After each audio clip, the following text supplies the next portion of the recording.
Kisah legenda Tangkuban Perahu adalah salah satu legenda yang sangat populer di wilayah Jawa Barat. Legenda ini adalah tentang asal-usul Gunung Tangkuban Perahu. Dengan tokoh Sangkuriang sebagai tokoh utamanya, Tangkuban Perahu adalah salah satu destinasi wisata paling favorit di Bandung, Jawa Barat. Cerita tentang legenda ini pada awalnya adalah diceritakan secara turun-menurun pada generasi selanjutnya melalui lisan. Hingga kisah ini ditemukan pada naskah Perjalanan Bujangga Manik yang ditulis pada daun lontar di sekitar akhir abad ke-15.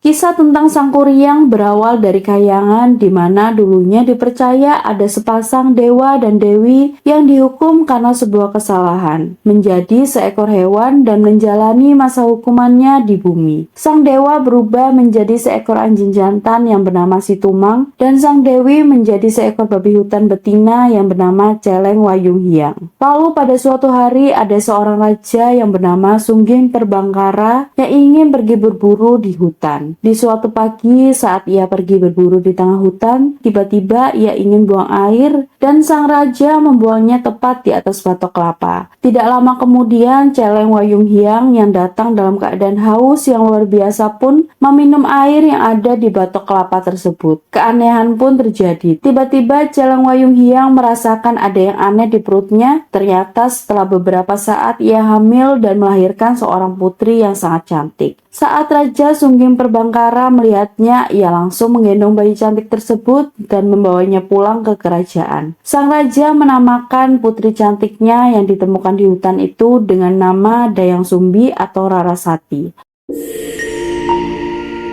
Dayang Sumbi tumbuh menjadi gadis yang sangat cantik sehingga banyak raja-raja yang ingin mengantri untuk menjadi suaminya.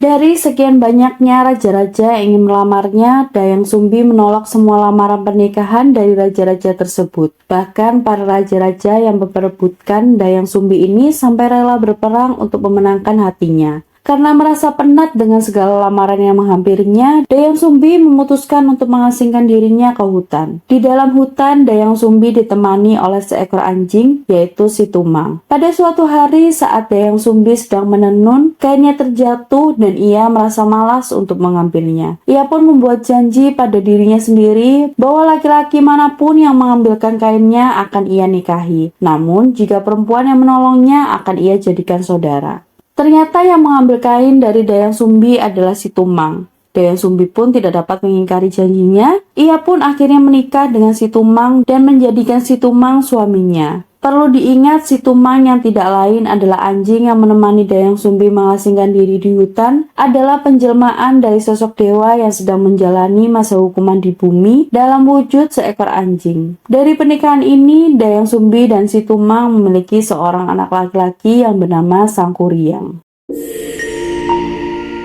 Saat Sangkuriang tumbuh menjadi seorang remaja, Dayang Sumbi memberikannya tugas untuk berburu rusa. Karena saat itu, Dayang Sumbi ingin sekali memakan hati rusa. Sangkuriang pun bergegas pergi berburu ditemani oleh Situmang.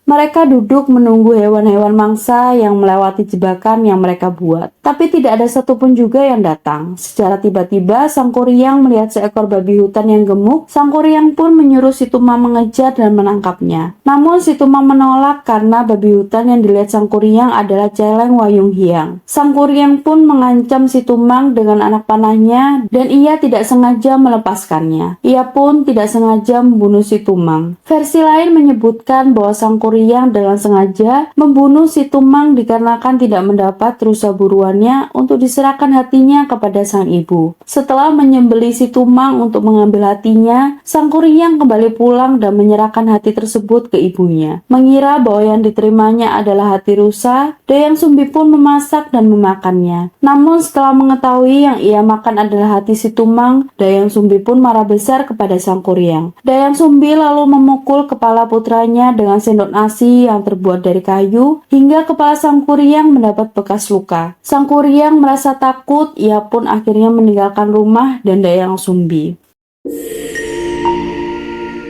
Setelah sekian lama pergi dari rumah dan meninggalkan ibunya di hutan, Sang Kuryang pun tumbuh menjadi laki-laki dewasa yang kuat dan sakti. Ia dipercaya memiliki kesaktian yang luar biasa dan memiliki ilmu kanuragan jauh di atas rata-rata para pemuda pada masa itu. Pada suatu hari, ia mengembara seperti biasa hingga tidak menyadari bahwa perjalanannya telah mengantarkannya sampai ke hutan tempat di mana Dayang Sumbi dulu tinggal. Ia pun kembali melihat rumah tempat di mana masa kecilnya dulu bersama ibunya hidup bersama. Ia mencoba mencari ibunya namun tidak menemukannya. Setelah beberapa saat ia mengelilingi rumah, ia dikejutkan oleh kedatangan seorang wanita yang sangat cantik yang membuatnya jatuh cinta pada pandangan pertama. Ia tidak menyadari bahwa wanita yang ada di hadapannya adalah Dayang Sumbi ibunya. Namun Dayang Sumbi yang melihat bekas luka yang ada di kepala Sang Kuryang masih ingat betul bahwa pemuda yang ada di hadapannya adalah Sang Kuryang, anak kandungnya. Dayang Sumbi berusaha menjelaskan bahwa ia adalah ibunya, namun Sang Kuryang tetap jatuh cinta dan bersikeras menikahi Dayang Sumbi. Sang Kuryang yang sudah berkeras menikahi Dayang Sumbi sudah gelap mata dengan cintanya. Sementara Dayang Sumbi tentu menolak untuk menerima cinta Sang Kuryang karena ia mengetahui bahwa pria yang hendak melamarnya adalah putranya sendiri. Dayang Sumbi pun memberi syarat yang mustahil kepada Sang Kuryang apabila ingin menjadi suaminya karena ia yakin anaknya itu tidak bisa memenuhi keinginannya ini.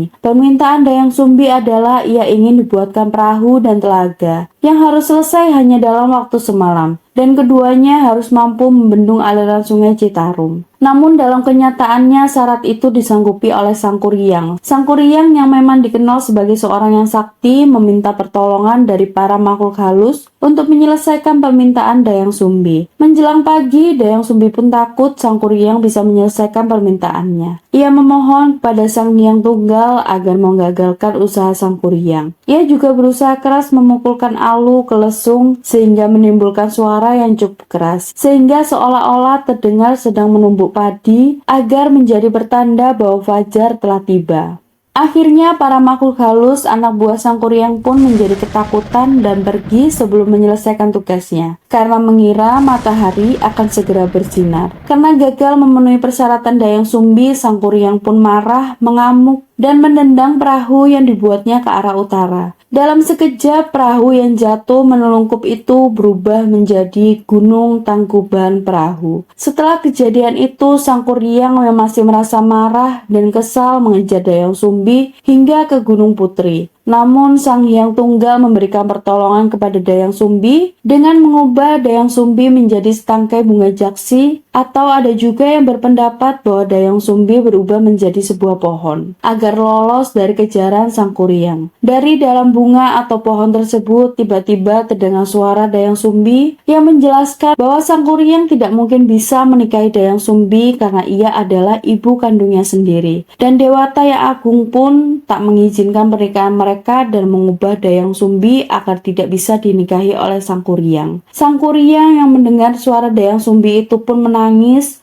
lemas tak berdaya. Ia mengakui semua kesalahan dan kekhilafannya, namun semua sudah terlambat. Ia sudah tidak bisa lagi menemui ibunya. Kisah Sang Kuryang dan legenda Gunung Tangkuban Perahu merupakan salah satu cerita legenda dalam budaya Indonesia yang memiliki berbagai hikmah, pelajaran, dan nilai-nilai moral yang bisa diambil untuk menjadi pedoman dalam kehidupan sehari-hari. Kesadaran akan kesalahan serta konsekuensi terhadap konsep hukum yang adil atas kesalahan yang telah dilakukan, serta pentingnya ketaatan, kejujuran, kesetiaan, dan penghormatan terhadap orang tua serta alam akan menjadikan seseorang menjadi lebih baik dan siap menerima takdir yang telah ditetapkan oleh Sang Maha Pencipta. Bersikaplah jujur karena kejujuran akan membawa kebaikan dan kebahagiaan di kemudian hari. Sementara perbuatan curang hanya akan merugikan diri sendiri serta bisa mendatangkan musibah bagi diri sendiri ataupun orang lain. Terima kasih sudah klik video kami. Jangan lupa untuk subscribe, like, dan komen jika Anda menikmati konten ini. Sampai jumpa di video berikutnya.